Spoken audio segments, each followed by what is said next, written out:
कभी सोचा है अगर आप गुलाब का रंग देख नहीं पाते या झंडे में तीनों रंग एक जैसे ही दिखें तो कैसा लगेगा। ये कोई कल्पना नहीं, एक सच्चाई है। और इस सच्चाई को सबसे पहले दुनिया के सामने लाने वाले व्यक्ति थे जॉन डाल्टन, जिनकी अपनी ही आंखों ने उन्हें वो दुनिया नहीं दिखाई जो बाकी लोग देख रहे थे।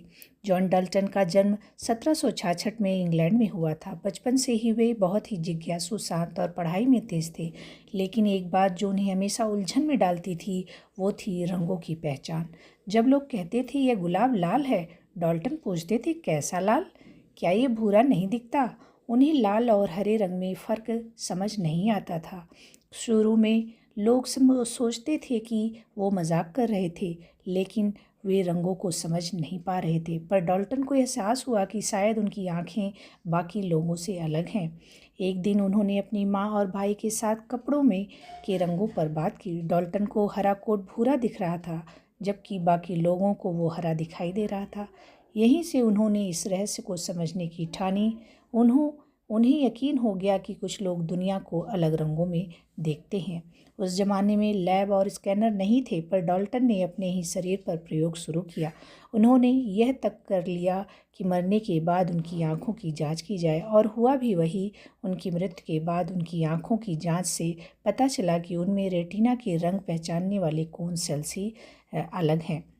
डाल्टन ने 1794 में एक शोध पत्र प्रकाशित किया, extraordinary facts relating to the vision of colours, जिसमें उन्होंने विस्तार से बताया कि कुछ लोग रंगों को सामान्य रूप से नहीं देख पाते। उनके नाम पर कई सालों तक इस स्थिति को डाल्टनिज्म कहा गया। आज हम इसे कलर ब्लाइंडनेस के नाम से जानते हैं, लेकिन डाल्टन वो पहले इंसान थे जिन्होंने इसे समाज के सामने लाकर हिम्मत और विज्ञान दोनों को नई दिशा दी। तो आइए जानते हैं आज कलर ब्लाइंडनेस के बारे में, इसके कारण के बारे में, इलाज के बारे में और इसके प्रभाव के बारे में। कलर ब्लाइंडनेस का कारण है अनुवांशिक।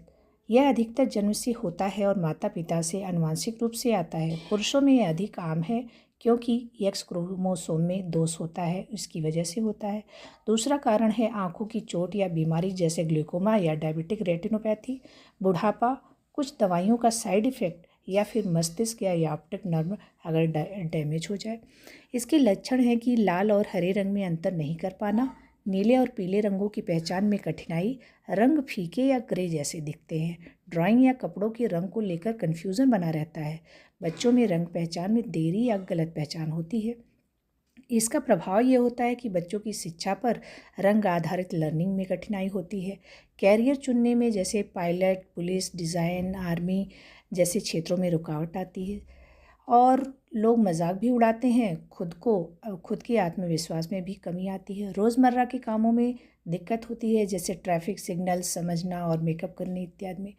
इसका अस्थायी इलाज तो नहीं है अगर ये जन्मजात है, लेकिन कुछ समाधान जरूर है, जैसे कि रंग सुधारक चश्मे, कलर करेक्टिव ग्लासेस का प्रयोग किया जा सकता है। यानी क्रोमा जैसे विशेष चश्मे कुछ रंगों को बेहतर दिखा सकते हैं।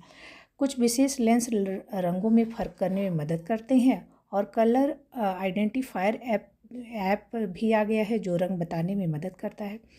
रंग के बजाय प्रतीकों और टेक्स्ट का उपयोग किया जा सकता है बच्चों को पढ़ाने में। तो ये है कलर ब्लाइंडनेस, समस्या, समाधान और इसका प्रभाव। रंग अंधता कोई बीमारी नहीं, एक अलग नज़रिया है। हो सकता है कि वे लाल और हरा ना देख पाएँ, लेकिन वे सपनों को जरूर देख सकते हैं। जब दुनिया रंगों में उलझ जाती है तब वे रूप, आकार और भावनाओं को समझते हैं। जैसे डाल्टन के साथ हुआ। डाल्टन रंग नहीं देख पाए, लेकिन उन्होंने दुनिया को एक नया नज़रिया देना सिखाया। उन्होंने अपनी कमजोरी को शक्ति बना लिया और अपनी रंगहीन आंखों से भी विज्ञान को रंगीन दिशा दे दी। इसलिए अगर आप किसी कमजोरी से जूझ रहे हैं तो याद रखना, कमजोरियां हमें रोकती नहीं, बस हमें एक अलग रास्ता दिखाती हैं। तो कभी भी अपने आप को कमज़ोर नहीं समझना चाहिए। अगर कुछ अलग है तो उसको देखना चाहिए, उस पर कार्य करना चाहिए, जैसे डाल्टन ने किया।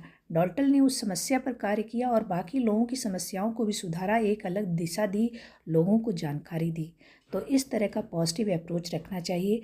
तो ऐसे ही आप पढ़ते रहिए, हंसते रहिए, मुस्कुराते रहिए, और कभी भी लाइफ में अगर ऐसी चीज़ें आएँ तो उससे परेशान ना होइए।